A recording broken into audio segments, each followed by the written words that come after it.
Welcome to In Search of Catholic School Excellence, the show where we spotlight the programs, people, and practices making a real difference in Catholic education today.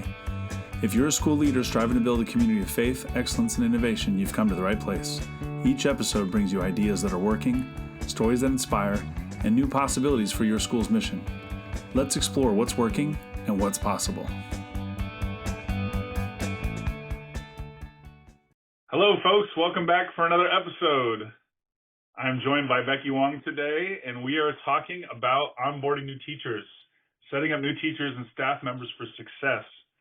This topic comes to mind because at this time we're talking about a teacher going on maternity leave, and therefore we're bringing somebody in new and thinking about, well, you go through this process, it's almost like we're making it up every time. And so today we want to talk about how we can onboard new teachers, how we can get better, a little bit better about that system, and think about, what are the nuts and bolts of that, how we can support them, and how we can keep them for the long term. So I want to thank Becky again for joining us. Thank you. Glad to be back. I know you've onboarded many a teacher, so this is an easy topic for us to talk about. Oh, definitely. It's actually one of my favorite things to do at school, welcoming new people. Yeah, they bring a shot in the arm, a little bit of joy to the school. It's nice to have new people, and you want to make them feel like they're a part of the place right away, part of that. We always talk about family, so you want them to feel part of the family right away. How do you typically start this kind of process? Well, the main and most important thing is make sure your new staff member knows who the point person is. And a lot of times that's me. I was a tech coordinator at my school, but I was fortunate to sit next to our HR person. So she would always ask me questions or talk about like, oh no, the new teacher doesn't have this or that, or they didn't know about something. So I would get a lot of insights of where the holes are. So when we have someone new, I don't just tell them about tech. I tell them about everything under the sun. It could be something as simple as like, hey, where do I get my computer, to making photocopies, how to order something from Amazon. So everything and anything. When you have that one point person, then your new staff member would know who to go to for any questions, because we don't want them to just show up to school and say, here's your classroom, good luck. And a lot of times I feel like that's what happens. Here's a funny story. My first day of school, that I did have a mentor teacher. She gave me a phone call a month before the first day of school. It was great. She was wonderful. And she was very good at classroom management, so I get a lot of my skills from her. But what happened was that there wasn't an official onboarding. So my first day of school, we did our prayer, everything, and then 2 seconds later, the PE teacher came in and took all my kids away. I was like, oh, wait, why are my kids all in PE uniform on the first day of school? And they literally left by 8:10. I was like, oh, okay. I guess I have time to make copies. And it was like the funniest thing. I was like, oh, this is nice. I didn't even realize we had PE on the first day of school. So that was kind of hilarious. And I was like, oh, it would have been great to have gotten some more onboarding or some sort of guidance, like, hey, this is what to expect on the first day of school. Mr. Chokus is coming in. He's going to take your kids. And then, I had a nice hour and a half gap on my first day of school because my kids half the class went to PE, the other half went to computers. I was like, oh, what's going on? Okay. So then, being my first year and first day of school, it was kind of a sigh of relief, but at the same time, I was like, what's going on? What was your first day like, Thomas? Yeah, I feel like I got left out. I feel like we also need to have an episode in the future about first days, first weeks, and last weeks. There's so much chaos. Having PE on the first day of school is just a really bad idea. Anyway, I was lucky. I was like, oh, what's going on? I had more time. It bought me a lot more time. I was prepared, but I was like, oh, dear. Yeah, that's not good for continuity, setting things up. But our first day, I got lucky. My first job, my very first mentor was Vince Sweeters, who's now at St. Monica. Shout out to Vince Sweeters. He's so methodical. He's so calculated and procedure-wise. He really took us all under our wing. The thing was, our upstairs faculty, the school is separated in two sections. Our upstairs faculty was almost all new, so there was nobody to teach us how to do things. But Vince took that upon himself, so we kind of had a really easy day. And my first days were I had the kids straight for 3 days before we did anything else. So I got to lay down the law and all that other good stuff. But it was less about having those systems than it was, somebody like Vince making that system happen. And I think that's what we really want to focus on is if it's not already part of the routine to bring people in and walk them on that journey into the school, then we really got to make that a priority and kind of systematize it. I think it's so important because without Vince, we would all have been lost. I mean, there was no continuity to what was before. There was no before, we didn't have any of that to lean back on except for Vince, who had been there for a while, was that guy, but he did it himself as opposed to, here's our official process on welcoming new teachers. Oh, right. And I know you just constantly say this to me, like set up systems. Once you have the system set, then it is something that everyone could depend on. And because of my experience, I wouldn't say it was a bad experience, but it was kind of funny to have a story to tell. But since I was unofficially in charge of new people, only because, the first thing everyone needs is a school email and or some sort of device, right? So because I'm usually the first point of contact of saying, and it could be even before the teacher steps into the school, because we've done a lot of interviews and hired people over Zoom. So I'm usually the first point of contact, and because of my experience being a new teacher and being a new staff person on a school site, I knew what it was like to get a grip of or just start a new job. So I set up a system at my school, basically a hub, where you could look everything and anything up. And I know you said, hey, let's put a checklist together. And that's what I did with the HR person that I sat next to. It's like, she was talking about there's so much paperwork and just remembering all the different steps, even something as simple as the keys or the alarm code. So we put everything on just a Google Doc, and it would be a checklist. We'll just duplicate that Google Doc and just go through the steps, and we'll share it with the new employee just to make sure they know, oh yeah, I better check in with the vice principal for, whatever academic support and whatnot.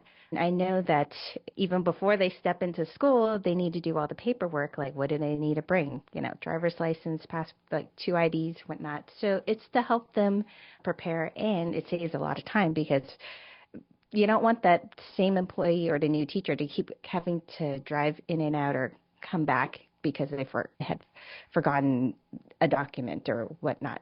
Yeah, you don't have to get that document right the first time, right? You can build upon it. Oh, yes. Oh, absolutely. And anytime there's changes, we'll change that one document and we'll keep duplicating it. And I love lists because I always forget, or I hate it when I say, oh no, I forgot to tell you about this. But it's on the list, so we never forget. Yeah. Yeah, that's so important. I mean, the small things where do you go in the morning? How do you check in?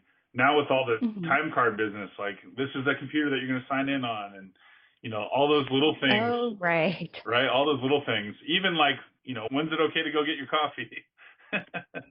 Right? Or who's allowed to touch the coffee machine? I know everyone's got the Keurigs now, but back in the day, man, I was not allowed to make coffee for the faculty. There was one person who did that. She did an amazing job, but I was not allowed to touch the coffee machine. So those are good things too. Know your role. That's so funny because I guess there's that one role for every school, because when I started at my tech coordinator position, no one was allowed to touch the copy machine. I was like, oh, okay. I was like, it's okay. I don't need to make copies, but it's good reason. We don't want people to keep breaking the copy machine. So everybody would give their copies to the admin and they would make the copies. I was like, how do you get your other work done? You're just making copies for everyone all day. But everyone has that special role or just protocol. So those are things we would like to put on the checklist. Just for starters, if you don't have a checklist, here's a short list. put first day of school expectations. What time do you expect the teacher to come in the morning? What time do they leave? Funny or not, I get a lot of people going up to me go, is it okay to leave now? I'm like, oh, it's 4 o'clock. Sure. Just to know what time to come in. I know when I taught at St. Mary's, we had our principal came at like 5:30 in the morning every day. I was like, oh my gosh, that's really early. School started at 8 o'clock, and I was the worst one. I showed up at 7:15. I was like, oh no. But when I went to a different school, it was different. School started at 8:10. The first person in was at 7:30, and I came in around 7:45. So every school has its own nuances, or like expectations. So set a schedule so that people aren't, confused by like what time they should come to school, what time they should leave. Yeah, that's a good one. I can think back to teaching summer school, and this was at a public school, and I was the kind of guy who would stay after school. I would stay until like 5 or 6. I mean, as young, single, nowhere to go. Oh, right. And I'm not a morning person, so all my energy is still in the afternoon and the evening. Me neither. So I would just stay, and I would work late. So I'm teaching summer school. It's the first day, and the plant manager, he was more than a custodian. He kind of took care of everything. Mm-hmm. He came in, he's like, the alarm is going on in 15 minutes. If you are not out, the police will come and they will escort you out. And I was like, whoa. Oh, no. I was like, okay, I guess I'm going to take my stuff to go. It's like, you need to get out of here. Like, school gets out at 3. You need to be out of the building by 3:15. I was blown away. I was like, wait, I was going to stay here just no, there's no staying here. I'm leaving, and the cops will come and get you out if you get stuck inside. I was like, okay. So that's a good thing to know. Had he not taught me that, then I would be stuck inside that building, or maybe even arrested for trespassing. Who knows? But yeah, that's an extreme case. I had a more pleasant version of that. I was told, get out of your classroom by 4:15. Chinese school is starting, or 4 o'clock actually. Chinese school is starting at 4:15. I was like, oh, okay, or 4 o'clock. So yes, please tell your new staff member. It doesn't even have to be a teacher. Tell them what's going on and where to send the kids to. If a child doesn't get picked up by a certain time, where should they go? Do they go to office? Do they go to extended care? And those are just little things we take for granted, especially when we're at the school for a long time. But for new teachers, they don't know. Yeah. Set the schedule, have it posted, be clear about it. The second thing is like having procedures, like we talked about, like a copy machine, coffee, those are little things. I had a funny story about coffee. We used to have jobs as teachers, like after school, someone always gets assigned to clean the coffee maker, and it's this big, huge coffee maker. I would take like 30 minutes to clean that coffee maker after school. Just like set your expectations. What do you need your team to do? Whose turn is it? Have a schedule for like who cleans the faculty room, who cleans the coffee maker, who's in charge of taking notes for the faculty meeting. But I think it's important. Don't throw those people under the bus right away. Like that new person, you're not throwing them on that schedule right away. Like give them some leeway. Like we're going to give you a few weeks, but then we expect you to, to jump in on that. Like that's not, you can tell them about that process, but I would hope that they, first day of school, they're not cleaning the toilets. Oh, yeah. So I would say use a Google Calendar so it's posted everywhere. So we had a dedicated like faculty calendar that's not public, on your website. Like, oh, Mrs. Wong has to clean a coffee maker this week. So just create a separate Google Calendar for those items so that teachers can refer to it. So they know it's their turn for, yard duty. It's their turn for whatever it is. I think that's a good point too. Like you talked about, here's some information that you're going to need. And I feel like at the beginning of a school year, you sit down at a faculty meeting and there's like a binder of stuff, right? There's just so much stuff given to you. Mm-hmm. And it's almost like it becomes part of the, first few days, and then, you've ingested that and it's like gone.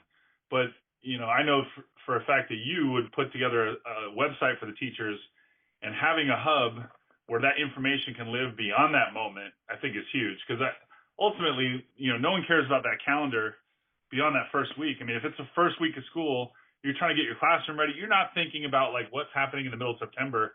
You're like, how do I get through tomorrow, or how am I going to get through next week? And so, having that stuff to be able to come back to and not have to worry about where did I look for that paper, all that stuff is centralized, systematized is beautiful. Thanks. Where that hub came from. It's like my days in teaching. So we all had our mailboxes. Every Friday, someone would put a piece of paper in my mailbox. It would be like, oh, the weekend preview. So when I became a tech coordinator at my new school, I was like, oh, we don't have, or we actually had a newsletter that everyone had to read, but it's for the whole school and for parents. So I was like, oh, why don't we have like a weekend preview so everyone knows what's going on next week? And then we don't get mad at them because they were late for the assembly or whatnot. So I created a digital version of it because, like as a young teacher in my 20s, I was like, what is this paper for? I just read it. I was like, oh, that's nice. It has nothing to do with me. I was like, okay. No one told me about it, but it was in my mailbox. I read it. I was like, I don't know. It would just be like random information. I was like, nothing to do with fifth grade. Okay. Maybe occasionally it'd be like, oh, this math for whatever. I was like, okay. So one thing I really want to focus on is like communication, not just like having a point person, but also like how are we communicating with our teachers or new staff members, and what are the expectations? A lot of times it's kind of it's funny and almost not meant to be mean, but we always tease the new people. Are like when we're like they have a question, we're like, oh yeah, make sure you check the weekend preview or the hub because we post a schedule on that. And if they're like, oh wait, did you say that we were having math this week? We're like, did you check the hub first before you ask the principal? Because they'll always get teased. That's the first thing she would say to them. Did you check the hub? And they're like, no. So we train our new staff members to always check the hub first. I would always post the schedule probably by noon on Friday so everyone knows what to expect. And what's great about it is that, and I use a Google site, so I also had an archive of what happened the week before so that if we have a special event, there are directions. I just have to refer back to the previous year or the previous event. I just copy and paste. So that information is always archived, is always available. And it's great for new people, especially if they all of a sudden are in charge of something. One time we said, here's the two new teachers. Good luck. You're in charge of Grandparents' Day. They're like, what is Grandparents' Day? I was like, oh, don't worry. Check the hub. Here's the written directions. Here's the Google Doc that went with it. So they were able to duplicate it and just modify it. And it was like, oh, no. But think of the hub as like a backup. It's, it's your historical knowledge. And on there, I will even have like SIS information. Sometimes we don't have someone that walks our new teacher through the steps of like how to set up their grade books. So I had all the directions there, like, oh, how do you set up, all of the standards and whatnot. And I even had the report card template. So when we have like a new kindergarten teacher, they have no idea. Like, here's the standards. What does the report card even look like? So it's all there. And I even like wrote a little memo so that anytime we had a new teacher, like lower grades, this is your directions for your grade books. Upper grades, these are your directions for your grade book. I had end of trimester reminders, beginning, end of the school year reminders. So it's all there. And basically, it's there to save me time, and it's to make sure that we're all on the same page. Yeah, and I think that's great. I mean, I think the real highlight we've got so far going is that everyone needs a hub, right? And then secondly, is there some sort of email group, some faculty email group? Are you using Google Classroom? I've seen a lot of principals use Google Classroom to keep track of like faculty meeting minutes. Oh, yes. Things like that. So there's lots of ways that we can do this, but the idea is there has to be a repository of information and a way for people to access that on their own, but also then to communicate, okay, this isn't in the repository, this isn't in the hub. Who do I reach out to? I can reach out to the faculty group and send an email. Okay, that's great, or however it works at your various schools. But it's important that we have those, various chains and that we're keeping track of that stuff because, as you say, the historical knowledge is going to go out the window if people leave, retire or whatever. You need to be able to keep that stuff going. And how awesome is it to say, oh, you're in charge of Grandparents' Day. Here's your script. Or the typical one, hi, brand new teacher. Guess what? You get the yearbook this year. Good luck. Oh, yes. Those are big ones. So just having a checklist for that, even like this is who you need to call. This is the program that we use. Feel free to look up other ones, but these are the ones we tried in the past. They're no good. Like all that kind of stuff to just Mhm. save everybody a little bit of time, in doing that. And especially if you're going to give them the worst jobs. And so important to give them some leg up, right? If you want to offload your terrible job to a new teacher, then you've got to be able to give them some direction. Yes, and another thing you could include in your hub are maps. So you have a whole school event. Could be a Christmas program, could just be mass. Just having a seating chart, it just posted so that the new teachers aren't lost and they're not sitting in the wrong spots. Having your emergency protocol also posted on that same hub. Those are just like some basic things that you can add. And I really like that you mentioned that some schools use Google Classroom because you might not have a time to maintain the whole website. Putting things in Google Classroom, it's such a time saver and everybody can access it. And it encourages your teachers to use Google Classroom with their students. Yeah, it's such a great tool. I love, and we can again talk about this in terms of communications, but I love when you're able to put together that agenda ahead of time, and something like Google Classroom or even just a Google Doc where people can, comment ahead of time before you have a faculty meeting to be able to get, these are the things I think that are important that we need to talk about. So let's get that out there. So you put that out in front of people, they have time to think about it, so they're ready for that faculty meeting instead of like, but this isn't the thing we need to talk about. So we have to worry about this, upcoming event. Like, you get time to kind of sort that out. And I think it's such a valuable tool. Google Classroom is wonderful. And if teachers aren't using it, that's a shame. But I think it's a great one for principals as well. Oh, yes. And it's kind of funny that we don't think of it that way because we always say, oh, yeah, it's Google Classroom. That's what you use with your students. But when we do PDs, we use Google Classroom as well to dispense information and just have everyone on the same page. This seems all overwhelming. I know it's a lot, but Thomas, what are some other things we can do in terms of support for teachers? Like someone new. Like, what were some good experiences you had? Yeah, I think it's important to support. We tend to feel like we're overwhelmed just trying to get people hired to take on these roles. That it's okay, get in the door and like good luck, and there's not all that support. So we've talked about the nuts and bolts and things like that, but you've got to give them some Hmm. support in terms of the emotional and their obviously at a Catholic school, spiritual too, to be able to support them so that they want to be here long term. I mean, it's much easier to keep somebody than it is to keep rehiring for the same spots. So I think it's important that, I look back on my own experience and, it's funny talking to Vince Sweeters later. When he first met me, he's like, who's this Hmm. goofball that's coming in to, work with us? I was just a kid coming out of college. And then Right. later, finding out that like, I was a sponge and ready to learn. And so having that mentor just eating up everything that they were giving me was a key piece. So, obviously, the new faculty members got to be willing to be mentored, but I think it's important that you have the mentorship. And I think you need to formalize it. First off, who is that point person like you talked about? But then can we Right. partner them up with, here's the teacher who's next door to you or who's on the same level as Hmm. you. They're a good influence. They've been teaching a while. They've been teaching a year longer than you. So I know. just like anybody who's ahead. And so you have like that peer person, but then there might also be like we want to introduce you to the person who is historical knowledge. At our school at that point, the secretary was the person who knew everything about the school. So it was like important, like if you have trouble, come talk to this person. I know that those folks have mostly retired out of schools these days, but it's so important to find that person who is the historical look to. Like, how was this done in the past? How should we do it going forward? And like, it's important to have those kinds of people.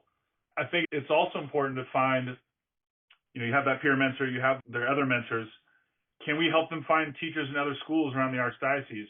Can we help them find people in the community who might Yes. be a good influence? I know that we've benefited from that in the tech group, But like if I was a new second grade teacher, how would I Hmm. find other second grade teachers? Like that's not immediately available to me. But aside from all of that, like professional development things, like this is how we do school here, I think it's so important that we think about how we're going to nurture them going forward. So it's like, number one, let's not slam them Hmm. with all the horrible jobs. Bring your toothbrush tomorrow and you're going to clean out the toilets. Not like we can't give them that job. We can't dump the yearbook on them right away. Give them a Student student council. council right away. Give them some time to get acclimated, and you'll see like where people are excited to Right. be there, where they can take that opportunity. But I think it's important that it's beyond that first couple of weeks that we're still there. So I would say that you build in those mentors, and then as a principal, or in my case, assistant principal, I would have taken that person and we would have set up some one-on-ones, and we would have had time to meet with each other over a period of time. And maybe there's a lot of those at the beginning. Like maybe we're meeting once a week or twice a week at the beginning, just make sure they got everything. You got your lesson plans. You know where you're putting your stuff. Do you feel like Hmm. you're getting through the days easier? Do you understand the flow? How are you doing with parent communication? Like those kinds of conversations. And I think by the time you get to like month 2 or 3, maybe those are a little bit more spread out, and you're starting to just have little check-ins like, hey, we talked about last time about something that you were working on. How did you feel that went? What are you planning for next? And I feel like you need to just carry people along. I'm a big proponent of having those one-on-ones anyway. You should talk to your people all the time, but your new people especially need to have a little bit more.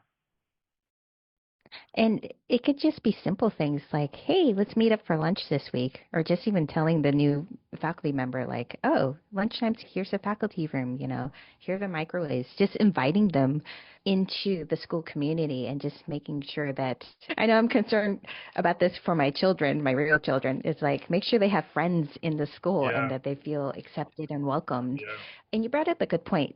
The mentor, the point person, doesn't have to just be one person. It could be different people for different things. Like, hey, there's like an office person, or like me, like a tech person that just kind of knows like overall operations. But they do need someone for like emotional support and academic support in terms of like curriculum. Like, hey, here's a curriculum guide. Here's all our resources. So those are really important too. And I feel like people take that for granted. When I started teaching, I'm like, okay, here's this giant binder. Okay, here's the books. And I just pretty much went from page 1 to 100, but that's not how we teach now, where we pull resources. So just having that person to say, hey, this is my favorite app. A lot of times we pair people based on grade level. Like if you're a new third grade teacher, pair them up with a second grade teacher and they can tell you the personality of the kids, what were some of the tools that they use that were effective with that particular group. So those are resources and people that will help your new teacher. yeah. I think there's the surrounding them with people who are positive and are Hmm. pushing things forward, I think is very good. I think you can do a lot at the beginning, especially with social things, making Hmm. them feel like, a little bit more part of the community. I think it's also like, this is a silly one, but I think it's true. If you know that this teacher's taking over this classroom, pointing out to them a couple kids who are on the straight and narrow, are going to be diligent, who can probably help them, like, what's the bathroom policy again for your class? That if this person's taking Right. over for maternity leave in January, and it's like, I don't know what your policy, like I don't, there's a lot to think about. So it's like, no, we're supposed to grab this pass. We're supposed to wait till that, like you, to point out those couple kids who can kind of help them with the routines. I think it's another little simple thing, but it's so big just to help with the flow. I remember my first day, the end of the day, the kids all looked at me. They're like, do we put our chairs up? And I was like, I don't know. Do you? And they're like, we normally do. That seems like a good idea. Let's put the tables on the desks, or the chairs on the desks. And just simple things like that, wouldn't be necessarily in the manual, but it's just something that we do. I think there's a couple of kids who are going to, be the good and honest, and we can point them to those folks too. So just trying to, like, we don't want parents who are snowplow parents, but we do want snowplow Hmm. principals. Let's make our teachers' lives as easy as possible, right? Because if they're happy and there's less friction, especially unnecessary friction, like bathroom time or like walking to church, like those things, like why should there be any Right. friction there, right? Let's make life easy. Let's keep them happy. because there are going to be hard moments that are big and important that we need them to be at their best for, and not have them, broken down by, bad coffee, or they can't get their coffees made. Yes. And I love that you mentioned like the kids, they know so much and they're so honest. Like I just subbed yesterday and we had a worksheet and the kids were like, "Can I take this home?" I was like, "That's a good question. Does Mrs. Tagalo usually have you pass the paper in or do you take them?" So the kids like, "Oh yeah, we usually pass it in." I was like, "Okay, well, let's pass the papers in." So having the kids there because they know the procedures, if we taught them correctly, they know like, hey, this is the prayer we do at the beginning of the day. This is what we do at lunch. And we can learn so much from them. Yeah, I think it's key. And I think that kind of rounds things out. If you think about, we take care of all the nuts and bolts. That's important. And we really should have good documentation for that, right? We should have our communication down. Like no teacher should feel like I don't know who to talk to about X, right? But then we really want to make them feel like they're a part of that community. Every chance we can to, keep them, inviting them in, making them feel supported, I think makes people want to stick around. And if they love a place, you don't have to get buy-in. Buy-in's already there. They're going to be around for a long time.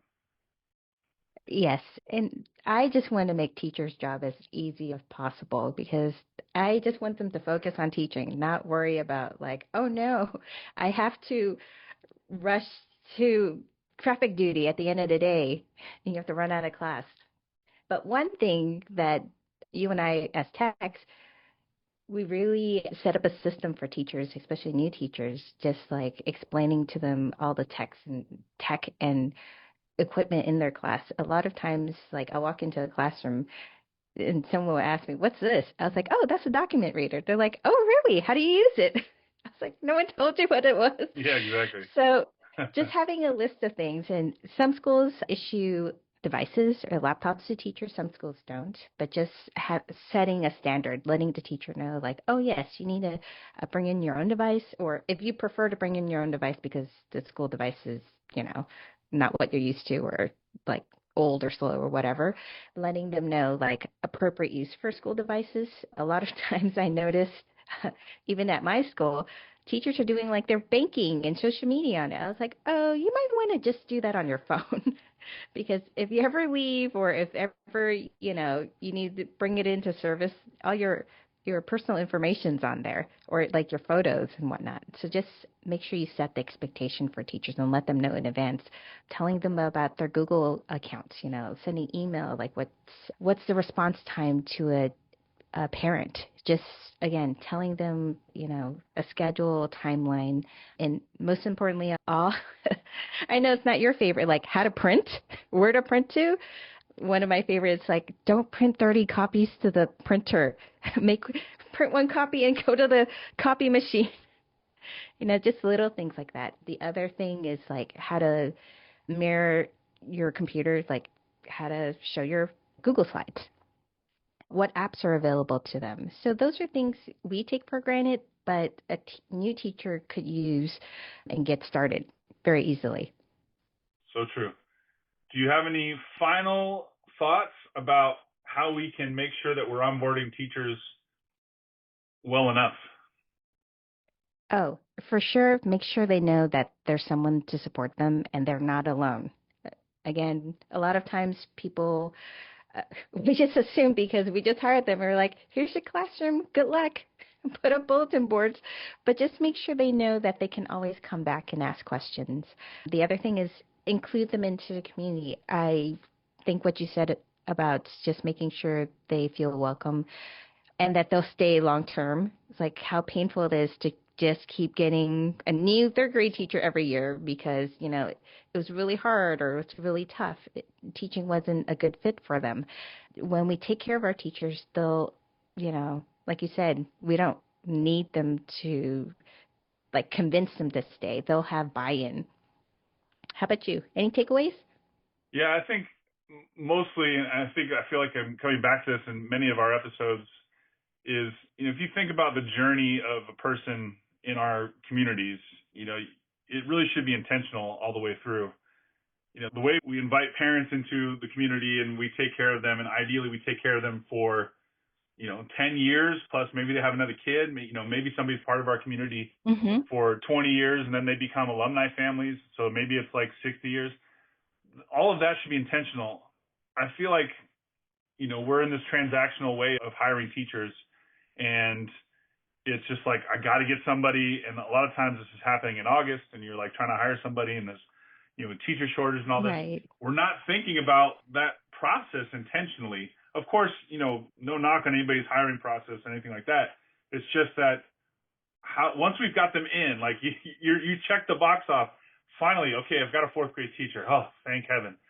Now what? Right. Let's make sure that we make this intentional and treat them as good, if not better, than we would treat, our parents. In fact, let's treat everybody as if they're like truly part of our family, like the good side of our family, the family that we always talk to and invite over, right? So we want them to feel like they've got all the information they need. They have everything that they need to be successful. If we've provided that, we've thought that through, and we can just continue to improve it, right? We're not inventing the wheel every time somebody new comes in. Every single time. Especially like somebody who's coming mid-year. Here's your opportunity to try somebody out. Like you get a test run with a teacher for like 4 months. Maybe they slide into an aide role going forward, or maybe there is an opening next year. And guess what? They were awesome in this fourth grade role. Now they're going to take over your third grade, full time. There's such an incentive for us to think about this process and be really diligent about it. So I think that's what I really want to put out to the world. Oh, yes, for sure. We just want to take care of our people and make sure, and in the long run, when the teacher's happy, our kids are happy. So true. Well, what I want to think about next is, especially we're talking about all these things, I feel like we could probably do an episode on, well, what do you do with your faculty like the rest of the time, right? So they're not just new, but like, how do we take care of the people, for 30 years? Let's say somebody's going to work at our school. So I think that's probably a future episode down the road. But I think some people could listen to similar when we talk about this journey of a teacher. They could probably listen to our parent engagement episode and kind of get that same feel, like, let's talk about this journey a little bit more intentional. And then we just had an episode with Gustavo Torres called Joy, Wonder, and Curiosity, which is the theme of their school. And he talks a lot about how— Oh, that was a good one. Very good one. How he incorporates teachers in the conversation to build things. I think that would be a good one to listen to if you're thinking about conversations with groups in your school. That's a great one. And he's a lot of fun to listen to. Oh, and always remember, check the show notes. Yeah, we're going to have, all the lessons that we pulled together from this episode today will be in a document. We can kind of have, maybe not a full example of what the hub would look like, because that would take a lot of time, but we'll give you some ideas about what might be included in such things and, a guide for onboarding new teachers. So please check out the show notes, download that. It's all free. We would love to help you figure these things out. If you need help, feel free to reach out to us. Otherwise, we'll see you on the next episode. Thank you, Becky, for all of your knowledge and sharing your stories. Oh, you're welcome. Talk to you soon. See you next time. Thanks for joining us on In Search of Catholic School Excellence. We hope you heard something inspiring or something you'd like to try at your own school. Please share this episode and leave a review to help others find us. To see how we can support your journey toward excellence, visit ilovemytechteam.com. Until next time, celebrate what's working and keep reaching for what's possible.